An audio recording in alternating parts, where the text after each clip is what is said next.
అర్జున్ ఏదో message నోను warning ఇచ్చినట్టు అనిపించి రిషి ఏం మాట్లాడకుండా సైలెంట్గా చూస్తున్నాడు. రిషి నిన్నే అని చాందిని పిలిచింది. హా చాందిని చెప్పు అని రిషి అప్పుడు తేరుకున్నాడు. కాఫీ టీ ఏం తీసుకుంటావు అని అడిగింది. నో థ్యాంక్స్ చాందిని అని రిషి అన్నాడు. కాంట్రాక్ట్ విషయం మాట్లాడడానికి వచ్చావన్నారు శివరాం గారు అని చెప్పింది. హా అవును అని రిషి బిజినెస్ గురించి మాట్లాడడం స్టార్ట్ చేశాడు. అర్జున్ చాందినిని చూస్తూ ఉన్నాడు. అర్జున్ అలా చూడడం రిషికి చాందినికి ఇద్దరికి ఇబ్బందిగా అనిపిస్తుంది. 1 minute రిషి. అర్జున్ నువ్వు బయటకెళ్ళు అని చాందిని చెప్పింది. నేను ఎందుకు వెళ్ళాలి, నేను వెళ్ళను అని అర్జున్ అన్నాడు. అర్జున్ చెప్పిన మాట విను అని చాందిని సీరియస్గా చూసింది. సర్లే వెళ్తున్నాను అని అర్జున్ బయటకెళ్ళాడు. థ్యాంక్స్ చాందిని. నిజంగా అర్జున్ మీ పిఏనేనా అని రిషి అడిగాడు. అదేం డౌటు అని చాందిని అంది. చూస్తుంటే అలా అనిపించడం లేదు, అందుకే అడిగాను అని రిషి అన్నాడు. అర్జున్ ఒక మిస్టరీ, తన గురించి నాకు పూర్తిగా తెలియదు, తనే చెప్పే రోజు కోసం వెయిట్ చేస్తున్నా అని చాందిని అంది. నీకు అర్జున్కి బాండింగ్ ఎక్కువగా ఉన్నట్టుంది అని అర్జున్ అన్నాడు.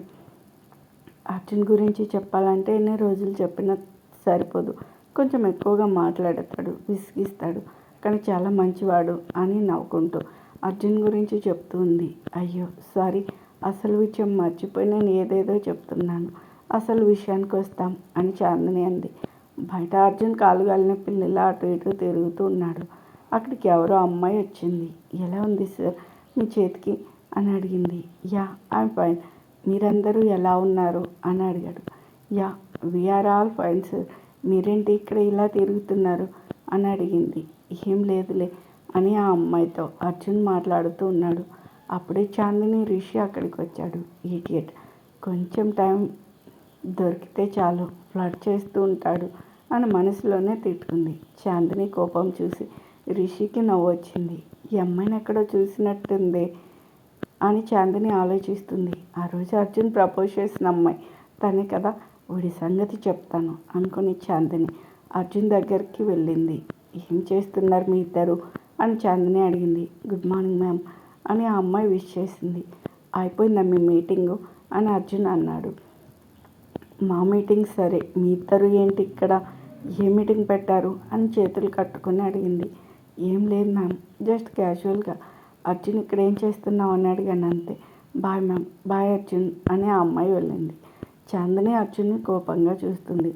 ఎందుకు నన్ను అలా చూస్తున్నావు, ఇప్పుడు నేనేం చేశాను అని అర్జున్ అన్నాడు. చాందిని రిషి వైపు తిరిగి it was nice meeting to you again Rishi అని షేక్ హ్యాండ్ ఇచ్చింది. సేమ్ హియర్ చాందిని, మళ్ళీ ఏదైనా ఉంటే నేను కాల్ చేసి చెప్తాను. బాయ్ చాందిని. బాయ్ అర్జున్ అని రిషి వెళ్ళాడు. నువ్వు లోపలికి రా అని అర్జున్ని తీసుకెళ్ళింది. రిషి వెళ్తూ వెనక్కి తిరిగి వాళ్ళనే చూసుకుంటూ వెళ్ళాడు. లోపలికి వెళ్ళక అర్జున్ మీదకి వస్తూ, ఏరా అమ్మాయి దొరికితే చాలు ఫ్లర్ట్ చేయడమేనా, ఇంకేం పనిలేదా నీకు అని అడిగింది.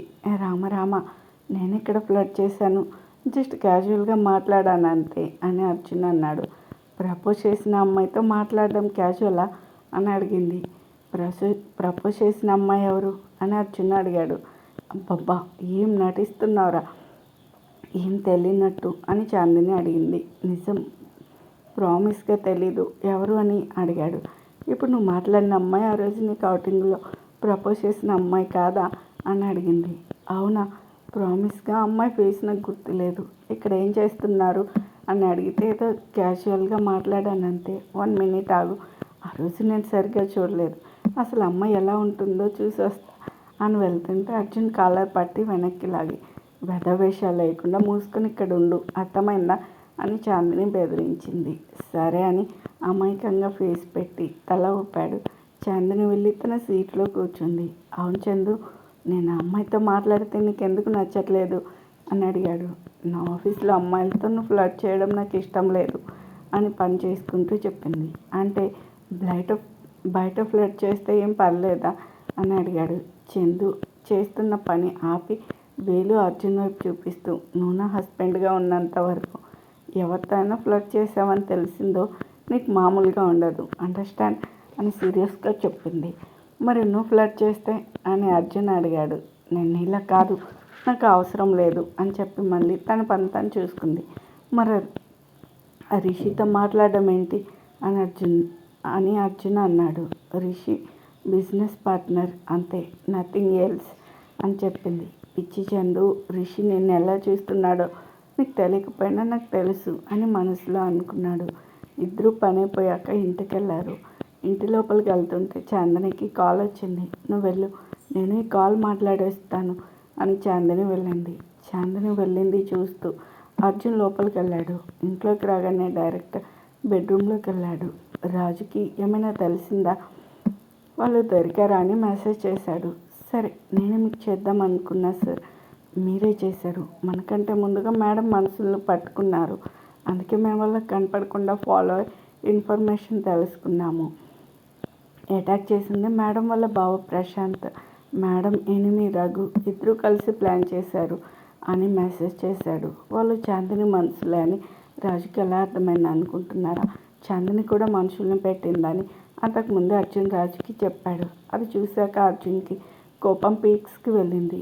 బాస్టర్డ్ ఇంత పని చేస్తాడా, వాణ్ణి ఊరికి వదలను అనుకుని రాజుకి ఏం చేయాలో చెప్తామని మెసేజ్ చేసేలోపే చప్పుడు వినపడి ఫోన్ లోపల పెట్టేశాడు. చందు మొహం చాలా సీరియస్గా కోపంగా ఉంది. ఎందుకో అర్జున్కి అర్థమైంది. వెళ్ళి చాందినిని హక్ చేసుకున్నాడు. చందు, అన్ఇంపార్టెంట్ పీపుల్పై ఎమోషన్స్ చూపెట్టి మన టైం వేస్ట్ చేసుకోవద్దు అని తల నిమిరి కూల్ చేస్తూ ఉన్నాడు. అర్జున్కి మ్యాటర్ తెలిసింది అని చాందనికి అర్థమైంది. అర్జున్ని హక్ చేసుకుని కూల్ అవుతుంది. వాడికి ఎంత ధైర్యం ఉంటే నా శత్రువుతో కలిసి నాపైన అటాక్ చేస్తాడు అని కోపంగా అంది. ఇప్పుడు ఏం చేయాలనుకుంటున్నావు అని హక్ చేసుకుని అడిగాడు. అదే ఆలోచిస్తున్నా. బయటవాడైతే ఈ పాటికి టార్చర్ చేసి భూమి మీద లేకుండా చేసేదాన్ని. కానీ ఇంట్లో వాడైపోయాడు. అంతే కాకుండా అసలు మన ఇంట్లో నుండి వాడికి ఎవరు హెల్ప్ చేస్తున్నారో కూడా తెలియదు. వాళ్ళు ఇంకా ఏం ప్లాన్ చేస్తున్నారో తెలియదు. అందుకే ఆగాలనుకుంటున్నా. వాళ్ళను ఫుల్ సర్విలియన్స్లో పెట్టాను. వాళ్ళ ప్రతి మూవ్ మనకి తెలుస్తుంది. ఫస్ట్ మన ఇంట్లో వాడికి హెల్ప్ చేసేది ఎవరో అది తెలుసుకోవాలి. దానికి నీ హెల్ప్ కావాలి అని చెప్పింది.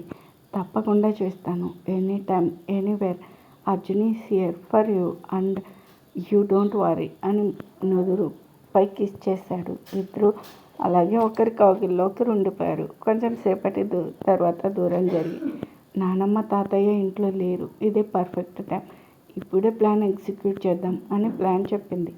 ఓకే డీల్ అని ఇద్దరు హైఫై ఇచ్చుకొని కిందకెళ్ళారు. కిందకెళ్ళి ఇద్దరు సోఫాలో కూర్చున్నారు. జానకమ్మ అని చాందిని పిలిచింది. ఏంటమ్మగారు అని జానకి వచ్చింది. ఇంట్లో పని వాళ్ళందరినీ పిలువు, ప్రతి ఒక్కరు ఇక్కడ ఉండాలి. తోటమాలి, డ్రైవర్, క్లీనర్ అందరూ ఇక్కడ ఉండాలి అని చెప్పింది. అలాగే అమ్మగారు అని జానకి వెళ్ళి అందరినీ తీసుకొచ్చింది. మిమ్మల్ని అందరినీ ఎందుకు పిలిచానో మీకు తెలియదు కదా అని అడిగింది. లేదమ్మా అని అందరూ అన్నారు. నానమ్మ తాతయ్య మీకు జీతాలు కరెక్ట్గా ఇస్తున్నారా అని అడిగింది. ఇస్తున్నారమ్మా అని చెప్పారు. పండగలకి బోనస్ బట్టలు అన్నీ పెడుతున్నారా అని అడిగింది. పెడుతున్నారమ్మా అని చెప్పారు. మరి అంత బాగా మిమ్మల్ని చూసుకుంటుంటే తిన్న ఇంటి వాసాలు లెక్క పెట్టాలని మీకు ఎలా అనిపించింది? కుక్క కింద అన్నం పెడితే విశ్వాసం చూపెడుతుంది అంటారు. మరి మీరు ఇంత ద్రోహం ఎలా చేశారు అని అడిగింది. మేమేం చేయలేదమ్మా అని అందరూ అన్నాడు. 2 రోజుల క్రితం అయ్యగారి చేతికి దెబ్బ తగ్గింది అని మీ అందరికీ తెలుసు అవునా అని అడిగింది. అందరూ తెలుసు అని తలలు ఊపారు.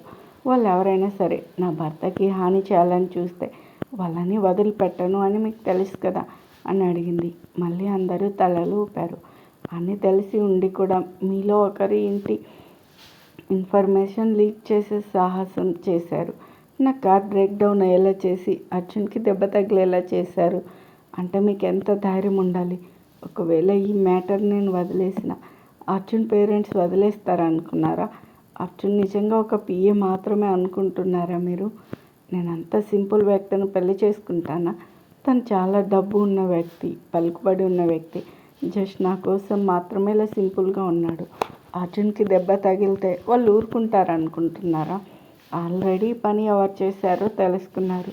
వాళ్ళకి శిక్ష కూడా పడింది. ఇప్పుడు వాళ్ళు జైల్లో ఉన్నారు. మీ అంతటా మీరు వచ్చి నిజం చెప్తే కనీసం జాలిపడి వదిలేస్తాను. లేకపోతే శిక్ష ఎంత కఠినంగా ఉంటుందో మీరు ఊహించలేరు అని చెప్పింది. అప్పటి వరకు సైలెంట్గా ఉన్న అర్జున్ మాట్లాడడం స్టార్ట్ చేశాడు. నేను చందు అంత సాఫ్ట్ మాత్రం కాదు. నాకు దెబ్బ తగిలింది అనే దానికంటే ఎక్కువగా చందు మీద అటాక్ ఎవరు చేశారనే కోపమే ఎక్కువగా ఉంది. ఒప్పుకుంటారా?